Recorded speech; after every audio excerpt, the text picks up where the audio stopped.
요즘 인류의 최대의 문제는 무엇인가 여러분 생각해 보셨습니까? 전 세계적으로 경제적인 문제가 있습니다.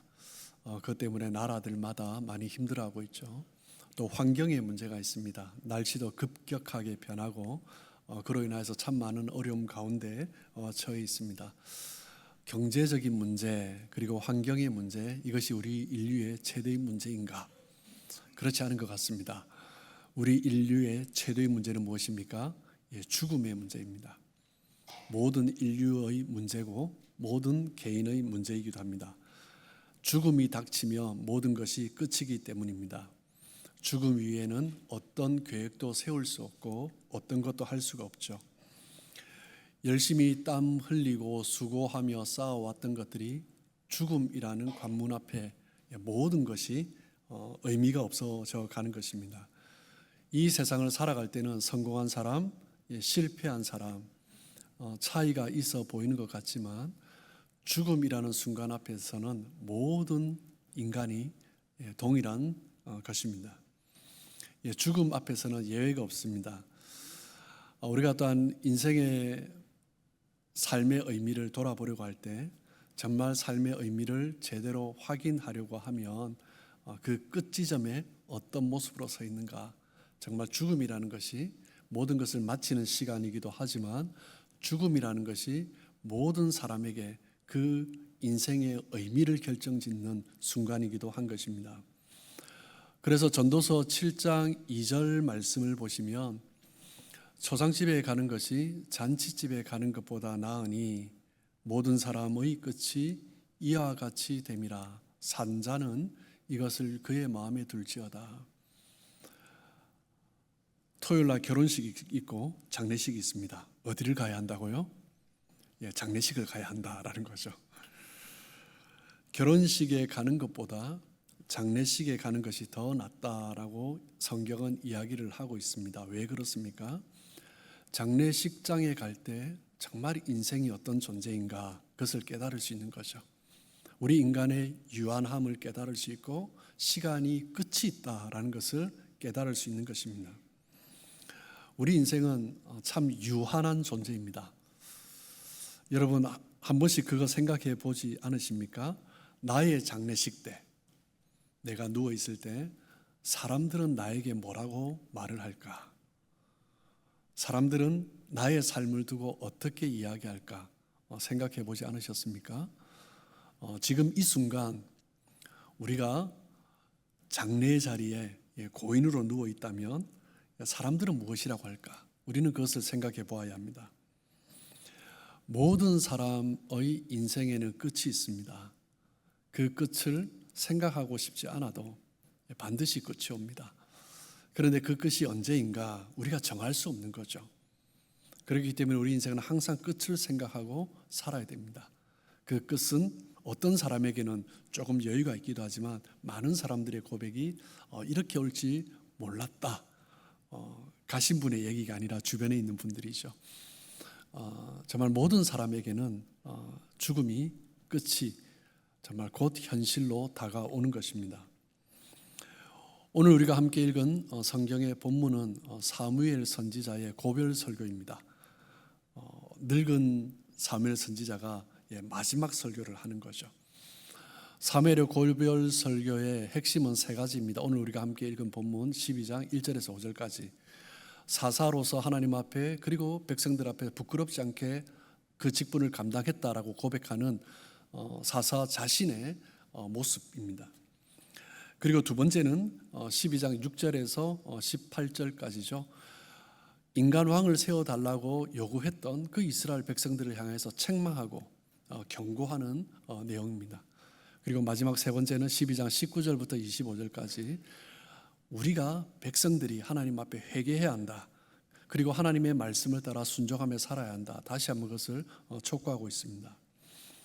오늘 설교는 사무엘의 마지막 고별 설교 가운데 첫 번째 부분, 사무엘 자신의 모습을 돌아보는 그 말씀을 중심으로 함께 나누기를 원합니다. 사무엘의 고별 설교 첫 부분에서 사무엘이 어떤 삶을 살았는가, 그것을 우리가 조금은 엿볼 수 있습니다. 백성들이 어떻게 살아야 하는가? 그리고 이 말씀을 읽고 나누고 있는 우리는 어떻게 살아야 하는가? 그것을 우리는 또한 엿볼 수 있습니다. 하나님을 위해서 살기 원하는 사람이라면 하나님 앞에 살아왔던 어떤 사람의 마지막 설교, 고별 설교, 그 인생을 돌아보는 설교, 그것을 우리는 마음에 새겨야 하는 거죠. 사무엘은 오늘 은퇴, 고별 설교를 하지만 우리가 어떤 성경에서 잘 알고 있듯이 사울 왕 때에 그리고 다윗 왕이 세워질 때도 여전히 사역을 어느 정도 하고 있었던 것을 우리는 볼 수 있습니다.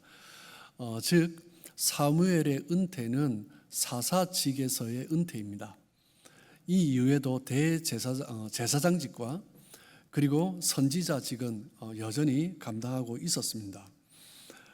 사울이 이스라엘의 왕으로 즉위했기 때문에 사무엘은 인간 왕이 세워지는 것을 동의하지 않았지만 하나님이 왕이신데 그 왕을 대체하는 인간을 세운다라는 것은 용납되지 않았지만 그 이스라엘 백성들의 요구에 따라서 하나님이 허락해 주셨기 때문에 사무엘은 그것을 받아들였습니다. 내가 원하지 않은 것이지만 하나님께서 허락하신 거죠. 그래서 사사직을 깨끗하게 내려놓습니다. 그리고 자기에게 맡겨진 또 다른 제사장과 선지자직을 감당하는 거죠. 인간왕이 다스리는 이스라엘 나라 원하지 않은 것이지만 사무엘이 그렇게 깨끗하게 물러날 수 있었던 것은 자기 자신은 하나님의 대리자로 서 있기 때문입니다. 내가 사사로서 이스라엘을 통치하는 자가 아니라 하나님께서 통치하시고 하나님께서 말씀하신 것을 전달하는 위치에 있다라는 것을 사무엘은 분명히 알았던 거죠. 사울이 이스라엘 왕으로 세워진 이후에 이스라엘은 정말 급격한 변화를 맞이하게 된 거죠. 여러분 지금 이 시대에 한 정권의 대통령, 왕이 있다가 또 다른 정권의 대통령, 왕, 지도자로 정권이 이양될 때 나라들마다 혼란에 빠지기 마련입니다. 그런데 이스라엘 같은 경우에는 12지파 동맹체제였습니다. 한 사람이 다스린 것이 아니죠. 그냥 사사가 말씀을 전하지만 그 지파별로 결정을 해서 움직였습니다. 그런데 12지파 동맹체제에서 한 사람 왕정 중심으로 왕정체제로 바뀌는 것입니다. 급격한 변화, 혼란은 불을 보듯 뻔한 그런 이야기였습니다. 그 직분을 감당했던 사사로서 그 위치에 있었던 사람이 그런 상태에서 물러난다라는 것은 참 쉽지 않은 거죠. 물러난다고 할지라도 어느 정도 이양의 기간을 가지려고 할 것입니다. 그런데 사무엘은 그렇지 않았습니다. 하나님께서 나를 대리자로 세우셨고 내가 물러날 때 하나님께서 사울을 왕으로 세우셨기 때문에 자기는 깨끗하게 물러나는 것입니다. 사무엘은 자신의 자리에서 미련 없이 물러났습니다. 그런데 많은 사람들이 그렇게 하지 못하기 때문에 나라들마다 또 사회 이곳저곳에서 문제가 생기고 갈등이 생기는 거죠. 교회에서도 마찬가지입니다. 물러날 때가 되었는데 자기가 여전히 뭔가를 해야 된다라고 생각하는 거죠. 그러면서 문제가 생기고 갈등이 생기는 것입니다. 왜 교회에서 그리고 사회에서 나라들에서 그런 일이 일어납니까? 내가 해야 된다라고 생각하기 때문입니다. 내가 해왔기 때문에 내가 해야 된다라는 거죠. 다른 말로 표현하면 내가 그 자리에 가장 중심적인 위치에 있었다라는 거예요. 그렇기 때문에 내가 중심이다라는 거죠. 또 다르게 표현하면 그 자리의 가장 중심, 주인의 자리에 내가 있다라는 것입니다. 그럴 때 쉽게 물러나지 못하는 것입니다. 마태복음 25장에 보면 예수님께서 달란트 비유를 말씀해 주셨습니다. 어떤 사람이 먼 곳으로 다른 나라로 떠나는데 세 사람의 종들에게 5달란트, 2달란트, 1달란트를 맡겨 주었습니다. 세월이 흐른 후 주인이 돌아와서 그것을 결산을 했습니다. 2달란트, 5달란트 받은 종은 자기가 받은 달란트 외에 2달란트와 5달란트를 더 남겼습니다. 그런데 1달란트 받은 이 사람은 그 달란트를 땅에 감추었다가 주인이 돌아왔을 때 그것을 돌려주었습니다.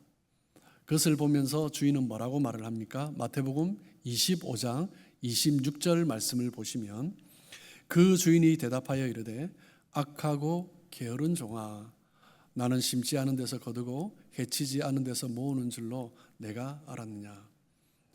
한 달란트 받은 사람은 주인에게서 받은 것을 그대로 돌려주었습니다. 나빠 보이지 않습니다. 어떤 사람은 잃어버리거나 손해를 보는 사람도 있죠. 꽤 많습니다.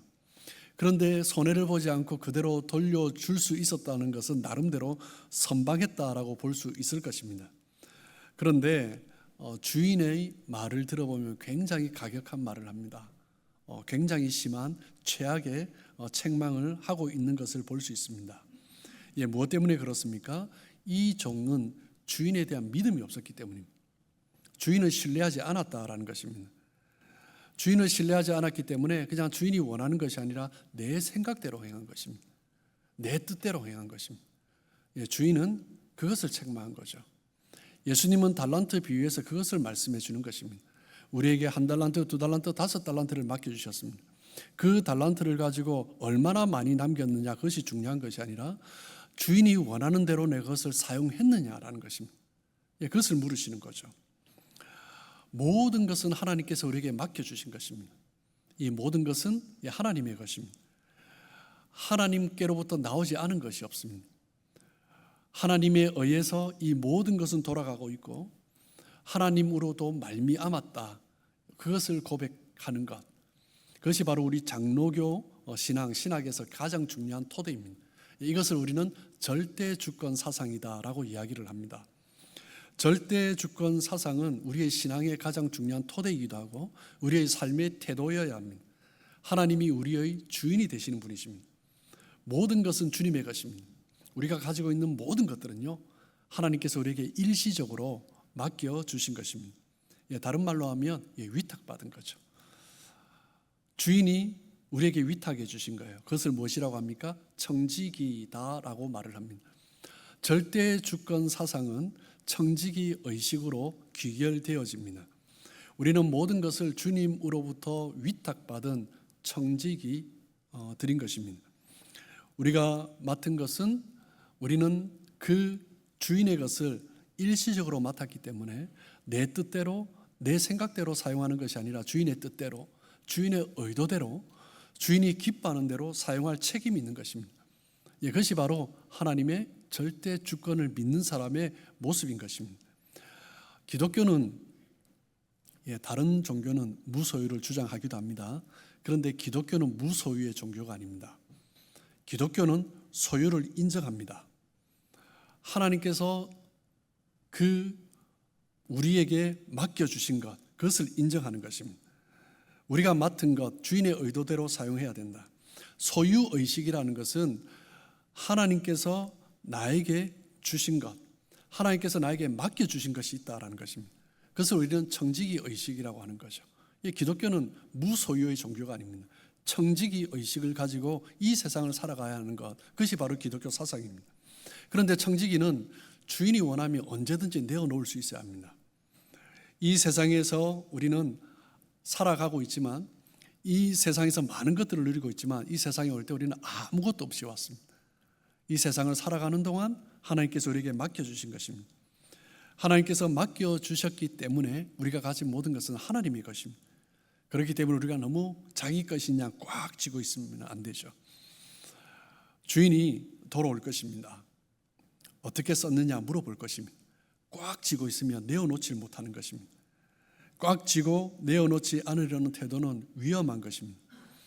여러분, 누가 지혜로운 사람입니까? 내가 가진 모든 것들이 나의 것이 아니다라는 것을 인식하고 살아가는 사람, 그 사람이 지혜로운 사람입니다. 하나님께서 맡겨주신 것, 하나님을 위해서, 주님을 위해서 써야 하고, 주님께서 말씀하실 때 언제든지 내어놓을 수 있는 사람, 그 사람이 지혜로운 사람인 것입니다. 하나님의 뜻대로, 하나님의 그 기쁘신 뜻을 위하여서, 하나님의 영광을 위해서 사용하며 살아가는 사람, 그 사람이 청지기인 것입니다. 청지기는 자기 마음대로 사용해서는 안 됩니다. 내 것이 아니기 때문이죠. 그렇기 때문에 정말 주인이 원하시는 뜻이 무엇인가 모른다면 물어야 합니다. 그 뜻대로 살아가는 것, 그것이 바로 청직이죠. 그런데 우리 인간은 마음에 죄성이 있습니다. 내 생각대로 하려고 하는 그런 죄성이 있습니다. 그래서 많은 사람들이 하나님께 묻지 않고 자기 소견에 옳은 대로 행합니다. 그냥 내 생각대로 행하는 거죠. 왜 하나님께 묻지 않습니까? 어떤 중요한 것을 결정할 때 물어야 되는데 묻지 않는 이유는 무엇 때문입니까? 내 것이라고 생각하기 때문입니다. 내가 주인이 되는 거죠. 다른 말로 표현하면 하나님의 절대 주권을 인정하지 않는 것입니다. 그 사람이 소유하고 있는 것을 어떻게 쓰고 있는가, 그것을 보면 그 사람이 절대 주권을 인정하는 사람인가 아닌가 그것을 엿볼 수 있습니다. 사람들은 자기가 원하는 대로 이루어지기를 원합니다. 우리가 형통한 삶을 살아가길 원하는데 많은 사람들이 이 형통이라는 단어를 오해하며 살아갑니다. 내가 원하는 대로 이루어지는 것을 형통이다라고 생각을 합니다. 여러분, 사람이 자기가 원하는 대로 이루어지는 삶을 살아간다면 그 사람은 금방 교만해집니다. 교만한 사람은 자기 자신을 제대로 볼 수 없습니다. 자기 자신에 대해서 무지한 것, 그것이 교만인 거죠. 자기 자신을 올바르게 보지 못하기 때문에 착각을 합니다. 착각을 하면서 내가 뭐든지 할 수 있느냐, 그렇게 하는 거죠. 주장을 하고 내가 끌어가려고 하는 거죠. 하나님께 묻기보다 내 뜻대로 하려고 하는 것입니다. 어느 순간 하나님의 자리에 내가 앉아 있는 것입니다. 하나님께 묻고 하나님의 뜻을 따라 행해야 되는데 하나님께 묻지 않고 내 생각, 내 계획대로 살아가는 삶, 그 사람의 삶의 자리에 하나님이 없는 것입니다. 여러분, 무신론자는 교회 밖에만 있는 것이 아닙니다. 교회 안에도 얼마나 많은 무신론자가 있는지 모릅니다. 하나님의 절대 주권을 인정하면서 하나님의 뜻대로 살아가는 사람이 신자입니다. 그런데 하나님 없이 내 뜻대로 내가 원하는 대로 살아가는 사람은 무신론자인 것입니다. 청지기는 어떤 사람입니까? 하나님의 절대 주권을 인정하며 살아가는 사람이 청지기입니다. 주인 앞에 설 날이 있다는 것을 인식하며 살아가는 사람이 청지기입니다. 이 땅을 살아가는 동안 주인이 나에게 맡겨주신 것을 가지고 주인이 원하는 뜻대로, 주인이 기뻐하는 뜻대로 살아가는 것, 그것이 바로 청지기입니다. 다른 말로 표현하면 주인이 나에게 원하는 배역이 있습니다. 여러분 각자에게 인생은 연극이라고 하지 않습니까? 내가 원하는 배역을 내가 선택해서는 안 됩니다. 하나님께서 맡겨주신 배역이 있습니다. 그 배역에 따라서 알맞게 살아가는 삶, 그것이 바로 청지기 인생인 것입니다. 다른 말로 표현하면 우리 인생의 목적이 무엇인가, 인생의 방향이 무엇인가, 그것을 제대로 발견하며 살아가는 삶인 거죠. 인생의 목적, 방향을 분명하게 알지 못하면 인생은 방황하게 됩니다. 내 역할이 무엇인가, 나의 배역이 무엇인가, 그것을 알지 못하고 살아가면 방황하는 것입니다. 우리의 생각을 내려놓아야 합니다. 하나님의 방식을 따라야 합니다. 하나님이 원하시는 그 길을 걸어가야 합니다. 하나님께서 나에게 세우신 이 자리에서 하나님께서 나에게 맡기신 그 역할을 감당하는 사람, 그것이 바로 청지기인 것입니다. 시간을 낭비하지 않으려면 하나님께서 기뻐하시는 뜻이 무엇인가, 나에게 하나님께서 무엇을 이루기 위하여서 여기에 세워주셨는가, 그것을 바로 깨달을 수 있어야 됩니다. 자기 생각을 고집하지 않고 하나님의 말씀을 따라가는 삶, 그 사람이 청지기인 거죠. 방황하는 이유가 무엇 때문입니까? 말씀대로 따라가지 않고 내 뜻대로, 내 원하는 대로 살아가기 때문입니다. 신명기 8장 3절 말씀을 보시면 하나님께서 이스라엘 백성들을 광야에서 헤매게 하신 이유가 무엇인가, 그것을 분명하게 말씀해 주고 있습니다. 너를 낮추시며 너를 줄이게 하시며 또 너도 알지 못하며 내 조상들도 알지 못하던 만나를 내게 먹이신 것은, 40년 동안 광야에서 만나를 먹이신 거죠. 그 이유가 무엇 때문이라고요? 사람이 떡으로만 사는 것이 아니요 여호와의 입에서 나오는 모든 말씀으로 사는 줄을 내가 알게 하려 하심이니라. 40년 동안 하나님께서 이스라엘 백성들을 광야에서 헤매게 하시며 그 가운데 만나를 먹이신 목적은 무엇이냐? 말씀으로 살아야 한다. 하나님께서 만나를 주시지만 이것으로 살면 안 된다. 하나님의 말씀으로 살아야 한다. 그것을 가르쳐 주신 것입니다. 그런데 이스라엘 백성들은 그 만나를 바라본 거예요. 아침마다 만나를 본 거예요. 만족하지 않는 거죠. 그러니까 원망하고 불평하는 것입니다. 만약 이스라엘 백성들이 만나를 보지 않고 하나님의 말씀을 따라 살아갔다면 훨씬 더 일찍 가나안 땅에 들어갔을 것입니다. 그런데 그들은 하나님의 말씀대로 순종하지 않았을 뿐만 아니라 하나님께서 베풀어 주신 이 땅에서의 은혜, 그 만나를 바라보면서 오히려 불평하고 하나님을 원망했습니다. 이스라엘 백성들은 하나님을 신뢰하지 못한 거죠. 하나님을 신뢰하지 못했기 때문에 눈에 보이는 것을 자꾸 바라보는 거예요. 불만족스러운 거죠. 원망하고 불평하는 것입니다. 하나님께서 행하시는 일들을 향해서 원망하고 불평하는 것을 성경은 뭐라고 말을 합니까? 반역이라고 표현을 합니다. 하나님 반대편에 서는 것입니다. 하나님 반대편에 서지 않고 하나님의 뜻을 따라 말씀을 따라 살아가야 한다. 그것이 바로 신명기의 기록 목적이고 광야 40년 동안 하나님께서 교육하신 훈련하신 목적인 것입니다. 에베소서 5장 16절 말씀을 보시면 세월을 아끼라 때가 악하니라 라고 말씀합니다. 이 이야기는 무엇입니까? 세월을 아끼라, 시간을 아끼라라는 거예요. 우리 인간은 금방 이 땅에서 마지막을 맞이한다라는 거예요. 우리는 한계가 있다라는 것입니다. 한계가 있기 때문에 우리는 세월을 아껴야 한다는 거예요. 때가 악하다. 이 땅에서의 삶은요, 우리를 얼마나 하나님으로부터 멀어지게 만드는지, 말씀으로부터 멀어지게 만드는지, 즉 내 소견에 옳은 대로 살아가게 만드는지, 이 세상은 여전히 마귀가 우리를 유혹하는 거예요. 그렇기 때문에 우리는 그 마귀의 유혹에 빠지지 않기 위해서 늘 끝이 있다는 것을, 끝이 금방 온다는 것을 기억하면서 살아가야 한다는 것입니다. 여러분이 시간을 어떻게 쓰든 시간은 흘러갑니다. 초침은 1초도 쉬지 않고 계속 움직입니다. 우리 인생의 시간도 마찬가지입니다. 우리가 아무것도 하지 않고 보내도 시간은 계속 흘러갑니다. 우리 모든 인생의 초침이 멈추는 날이 곧 오게 됩니다. 그래서 5장 17절에서 뭐라고 말을 합니까? 어리석은 자가 되지 말고 오직 주의 뜻이 무엇인지 이해하라. 주님의 뜻을 모르고 그냥 살아가는 것은 그냥 세월을 허비하는 것입니다. 주님의 뜻, 나를 향한 하나님의 뜻이 무엇인가? 내가 이 땅에서 살아갈 때 이 땅에서 무엇을 하기를 하나님께서 원하시는가? 그것을 이해하고 살아가는 사람, 그 사람이 세월을 아낄 수 있다는 거죠. 주의 뜻을 모르면 우리는 어리석은 삶을 선택할 수밖에 없다는 거예요. 하나님의 뜻을 알아야 하나님의 인도하심을 받을 수 있습니다. 내가 하고 있는 일 속에서 하나님의 뜻이 무엇인가? 내가 지금 하고 있는 공부 가운데서 하나님의 뜻이 무엇인가? 내가 서 있는 자리에서, 내가 앉아 있는 자리에서 하나님께서 무엇을 원하시는가? 그것을 이해하고 살아가는 사람과 아무 생각 없이 살아가는 사람은 다른 것입니다. 하나님의 뜻을 알면 힘든 순간이 와도 포기하지 않고 힘을 낼 수 있습니다.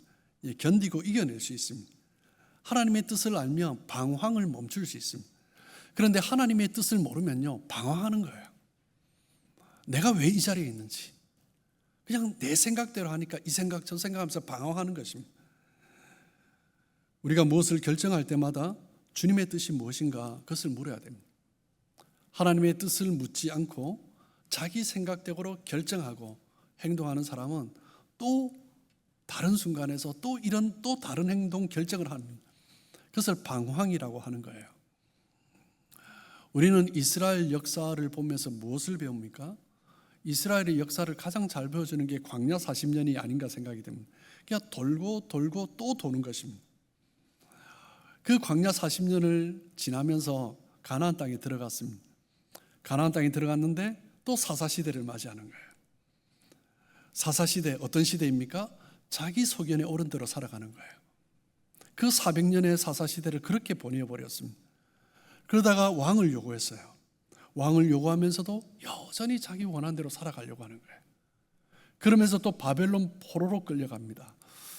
이스라엘의 바벨론 포로 기간을 보면 어떻게 보면 애굽 시대보다 이스라엘 백성들에게 더 뼈아픈 시간입니다. 자기 소견에 오른 대로 내 뜻대로 살아가다가 이스라엘 백성들이 또 그 고통을 당하는 것입니다. 이스라엘의 그 역사를 보면 실패가 또 반복되고 또 반복되는 것입니다. 무엇 때문에 그렇습니까? 주님의 뜻을 이해하지 못했기 때문입니다. 하나님의 뜻을 이해하지 못했기 때문입니다. 우리 인생이 방황하는 이유는 무엇 때문입니까? 하나님의 뜻을 이해하지 못하고 살아가고 있기 때문입니다. 인생의 그 방황의 시간을 줄이는 것이 너무나 중요합니다. 그렇게 하기 위해서는 정말 주님의 뜻이 무엇인가?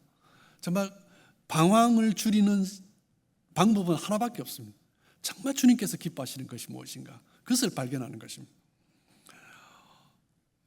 그렇기 때문에 사도 바울은 5장 18절에 이렇게 이야기를 하죠. 술 취하지 말라. 이는 방탕한 것이니 오직 성령으로 충만함을 받으라. 세월을 아끼라. 어리석은 자가 되지 말라. 라고 하면서 술 취하지 말라라고 합니다. 술 취한다라는 것은요, 이 세상에 취해 있는 것입니다. 술 취한다라는 것은 그 가운데 그냥 분별력을 잃어버리는 거예요. 여러분, 술 취해서 테이프가 끊긴다라는 그런 표현을 쓰는데 저는 그런 경험이 없어서 잘 이해를 못합니다. 혹시 그런 경험 있으신 분 있죠? 술 취한다라는 것은 시간 개념이 없어지는 것입니다. 자기가 무슨 말을 하는지 모릅니다. 고개를 끄덕하는 분들이 몇 분 계시는데, 술 취하면요, 그냥 내 시간이 어떻게 흘러가는지 자기가 알지 못하기 때문에 그 삶의 통제력을 잃어버리는 것입니다. 그냥 주의력이 산만해지는 거죠. 그래서 방향을 잃는 것입니다. 판단력과 결정력에 심각한 장애가 오는 것입니다. 술 취한 상태에서 자기가 무슨 행동을 하는지 자기도 알지 못하는 거예요. 자기가 무슨 말을 하는지 알지 못하는 거예요. 그런데 사람들을 취하게 만드는 것은요, 술만이 아닙니다. 이 세상에 얼마나 많은 것들이 우리를 취하게 만듭니까? 어떤 사람은 돈에 취해서 살아갑니다. 돈에 나의 통제력을 잃어버립니다. 돈이 내 삶을 끌어가는 거예요. 그 돈 때문에 내가 무슨 말을 하는지 무슨 행동을 하는지 알지도 못하고 그렇게 살아가는 사람이 얼마나 많은지 모릅니다. 정말 중요한 것을 잃어버리고 돈에 내 인생을 그냥 맡겨버린 거예요. 어떤 사람은 권력에 취했습니다. 어떤 힘을 가지려고 살아갑니다. 그것을 붙들기 위해서 자기가 무슨 판단을 하는지 그 분별력도 잃어버리고 살아가는 사람이 얼마나 많은지 모릅니다. 어떤 사람은 또 다른 각종 쾌락에 취합니다. 그것에 취해버리면서 내가 정말 있어야 할 그 자리를 놓쳐버리는 거죠. 그렇기 때문에 사도 바울은 말을 하는 것입니다. 술 취하지 말라. 통제력과 자제력을 잃어버리지 말라. 이는 방탕한 것이니 오직 성령으로 충만함을 받으라. 이 성령과 술은 다릅니다. 성령은 우리의 영을 깨어있게 만듭니다. 우리의 정신을 깨어있게 만듭니다. 성령이 임하시면 우리의 생각이 명료해지고 우리가 무엇을 해야 되는지 바르게 이끌어 가시는 거죠. 성령이 우리를 이끄실 때 우리 인생은 지혜로워집니다. 성령이 나를 붙드시면 정말 어지럽게 펼쳐져 있던 생각들이 정리되어져 가는 것입니다. 무엇을 해야 될지 분명히 알게 되는 거죠. 무의미한 시간들이 정말 중요한 시간들로 변하게 되는 것입니다. 성령 충만을 받으면 내 삶 가운데 뚜렷한 변화가 있는 것입니다. 가장 중요한 것은 무엇입니까? 주의 뜻이 무엇인지 분별하기 시작하는 거예요. 성령 충만을 받았을 때 뚜렷한 변화가 무엇이냐면 내가 어떤 삶을 살아갈 때 하나님께서 기뻐하시는가 그것을 발견하게 되는 것입니다. 성령 충만은 내 감정이 그냥 뜨거워지는 것을 의미하지 않습니다. 하나님께서 기뻐하시는 뜻이 무엇인가 그것을 발견하는 것, 그것이 바로 성령 충만인 것입니다. 사랑하는 성도 여러분, 우리 모두는 하나님의 부르심을 받은 존재들입니다. 우리가 서 있는 그 자리는 정말 무의미하게 부름받은 사람이 아무도 없습니다. 하나님께서 사무엘을 그 시대 사사로 세우시고 그 이스라엘 백성들이 이끌어가게 하신 것처럼 하나님께서 우리의 삶의 자리에서 하나님께서 기뻐하시는 일들을 이뤄가기를 원하십니다. 우리 모두에게는 각자 주어진 사명이 있습니다. 그런데 우리의 인생은요, 단 한 번밖에 없습니다. 시간은 계속 흘러갑니다. 그래서 우리는 세월을 아껴야 됩니다. 의미 없는 일에 의미 없는 시간으로 우리 인생이 흘러가지 아니하도록 우리는 늘 깨어 있어야 합니다. 우리는 그냥 왔다 가는 인생이 되어서는 안 됩니다. 우리는 반드시 하나님의 그 부르신 가운데 있어야 합니다. 하나님께서 나에게 맡겨주신 배역이 있습니다. 역할이 다 있습니다. 나는 그 역할이 뭘까? 아직까지 모르는 사람이 있다면 그 역할을 먼저 붙들어야 돼요. 어리석게 이 세상에 그냥 흘러가는 것이 아니라 나를 향한 주의 뜻이 무엇인지 분별하고 이 땅 가운데서 우리의 삶을 마무리할 수 있어야 됩니다. 사무엘의 모습을 보면 참 부럽지 않습니까? 마지막 나의 인생을 마무리할 때 하나님 앞에 나는 이렇게 인정받을 수 있다. 그리고 백성들 앞에서도 이렇게 인정받을 수 있다. 너희가 인정하지 않느냐? 얼마나 멋진 인생입니까? 하나님께서 나를 세우신 그 뜻이 무엇인가 그것을 분명하게 분별한 사람이 그런 고백을 할 수 있는 것입니다. 저와 여러분이 그런 삶 되었으면 좋겠습니다. 정말 우리 인생을 마무리할 때 하나님 참 부족하지만 제가 있는 자리에서 하나님께서 맡겨주신 그 뜻을 따라 살아왔습니다. 그리고 성도들 앞에서 그리고 나의 가족들 앞에서 내 인생을 마무리하게 될 때 나는 참 다른 사람에 비하면 또 부족한 것이 많지만 하지만 내 인생 가운데 하나님께서 나에게 원하시는 이 일을 나는 이루면서 살아왔다. 그런 고백을 할 수 있는 저와 여러분 되시길 주님의 이름으로 축복합니다. 하나님 앞에서 우리는 반드시 결산할 날이 옵니다. 주님께서 물으실 것입니다. 내가 너에게 이 달란트를 주었는데 너는 그 달란트를 가지고 어떤 삶을 살았느냐 반드시 물으실 것입니다. 우리 삶을 마무리하는 그날 정말 하나님 앞에 기쁨으로 서시길 주님의 이름으로 축복합니다.